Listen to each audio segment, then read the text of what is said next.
বছরের বালক দাঁড়ায় বলে, বাদশাহ যদি অনুমতি দেন আমি আপনার প্রশ্নের জবাব দিব।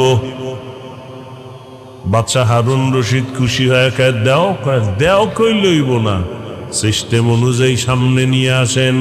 বাদশাহ হারুন রশিদ তিনি একদিন রাস্তার রাজপ্রাসাদে অনেক বড় বড় আলেমরে দাওয়াত দিলেন।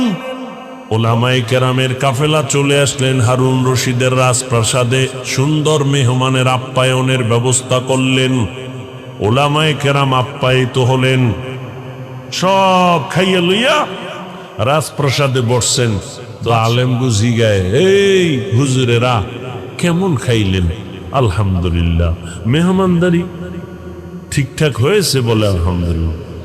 তো আপনাদের ডাকছি, জিগাইবেন না কেন ডাকছি? জি বাদশাহ মহারাজ, কেন ডাকছেন? কয় বেশি আমার